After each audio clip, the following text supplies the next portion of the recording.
تالا لگا لو ان عدالتوں کو کہ جس میں شہری کا نہ مال محفوظ ہے، نہ جان محفوظ ہے اور نہ عزت محفوظ ہے۔ ہم یہ کہتے ہیں کہ لاؤ جو ہمارے بچے ہیں، اگر ان سے اس ریاست کی قانون کے خلاف کچھ سرزد ہوا ہے تو لاؤ ان کی ماؤں کے سامنے، ان کے بیٹوں کے سامنے، ان کی والد کے سامنے، ان کی بھائیوں کے سامنے، ان کو عدالتوں کو جو آپ نے لگایا ہے ان کے سامنے پیش کرو۔ ان میں پیش کر کے قانون کے مطابق، آئین کے مطابق اگر وہ سزا کے حقدار ہے تو ان کو سزا دو، اگر نہیں تو آپ کھربوں روپے ان عدالتوں پہ اب کیوں خرچ کرتے ہو کہ جب یہ ریاست کے لوگ، ریاست کے شہری اس عدالت سے کوئی فائدہ نہیں لے سکتے، تو بند کر لو اپنی قاضی کورٹ سے لے کے سپریم کورٹ آف پاکستان تک جس پہ آپ کھربوں روپے لگا رہے ہو۔ تالا لگا لو ان عدالتوں کو کہ جس میں شہری کا نہ مال محفوظ ہے، نہ جان محفوظ ہے اور نہ عزت محفوظ ہے۔ اور ہماری عورتیں جو 20-20 سال سے ان کی شوہر ان کے پاس نہیں ہے، ان کا کوئی علم نہیں ہے، وہ تو اس پریشانی میں، اس سوچ میں ہے۔ اور اسلام آباد آ کے انہوں نے ہمیں بتایا تھا، خدا کے لیے صرف ہمیں یہ بتایا جائے کہ ہم ابھی تک کسی کی بیوی ہیں یا ہم بیوہ ہیں، ہمیں صرف یہ بتائیں، کم سے کم تھوڑا تو تسلی ہوگا۔ اور بتائیں کہ کیا ہمارے جو ہم سے نازنین اور جو ہمارے لڑکے، جو ہماری لخت جگر ہم سے گئے ہیں، کیا وہ زندہ ہے؟ اگر نہیں ہے تو ہمیں خبر دکھایا جائے یا بتایا جائے کہ وہ اس دنیا میں نہیں ہے، کم سے کم ہمیں تھوڑا سکون آئے گا۔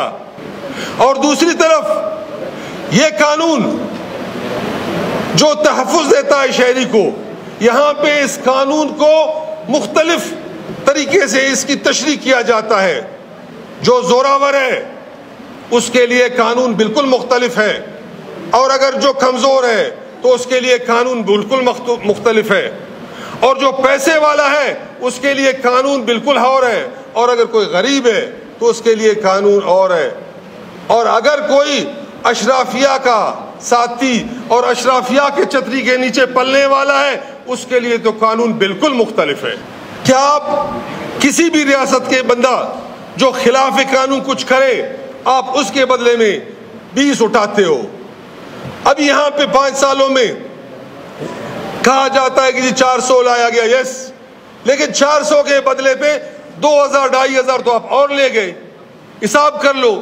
تو یہ طریقہ کار جو اس نفرت کی بیج کو بویا جا رہا ہے، میں سمجھتا ہوں کہ اس ریاست کے لیے، ریاست کی مستقبل کے لیے یہ زہر قاتل ہے۔ یہاں کی چیف آف آرمی سٹاف اور یہاں پہ صدرن کمانڈ یہ سب اس رابطے میں تھے کہ کمیٹی بنا کہ جا کے بات کر لو کہ جو بلوچ باہر بیٹھے آنا چاہیں گے تاکہ اس مسئلے میں کچھ ٹنڈائی اور بہتری ہو۔ تو ہم نے وہ سلسلہ شروع بھی کیا، اس پہ جا کے ملے بھی، ملاقاتیں بھی ہوئے، اس کی تفصیل پہ نہیں جاتا ہوں، لیکن افسوس کہ جب یہاں پہ کرسیاں بدلتے ہیں، کرسیوں کے اوپر بندے بدلتے ہیں تو یہاں پہ پالیسیاں چینج ہوتے ہیں۔ تو جب پالیسیاں چینج ہوا تو کسی نے ہم سے واپسی پہ یہ بھی نہیں پوچھا کہ بابا آپ لوگ جب باہر گئے تھے تو وہ بلوچ کہہ کیا رہے تھے، بلوچوں کا ڈیمانڈ کیا تھا، وہ آنا چاہ رہے تھے یا نہیں آنا چاہ رہے تھے۔ جو آئین پاکستان ہے اس پہ عمل کیا جائے۔ اور بدبختی ہے سیاست کی کہ اگر آپ آئین پہ بات کرنے کی بھی بات کر لو کہ جی آئین پہ عمل درآمد کیا جائے، آپ کو بھی غداروں کی لسٹ میں ڈالا جاتا ہے۔ اور آپ اپنی حقوق کی بات کرو، آپ اپنی حق حاکمیت کی بات کرو، آپ اپنے سائل و وسائل پہ اپنی حق حاکمیت کا بات کرو تو آپ غدار ہو۔ وہ گم شدگی کے قدموں کے نشانات ملیں گے۔ اور یہ 4 دہائیوں سے جو یہ سلسلہ شروع ہے، اس نے ایک گھر کو، ایک قوم کو، ایک قبیلے کو بھی نہیں چھوڑا۔ کوئی ایسا گھر نہیں، کوئی ایسا قوم اور قبیلہ اور علاقہ نہیں کہ جہاں سے ہماری نوجوان گم نہ ہو۔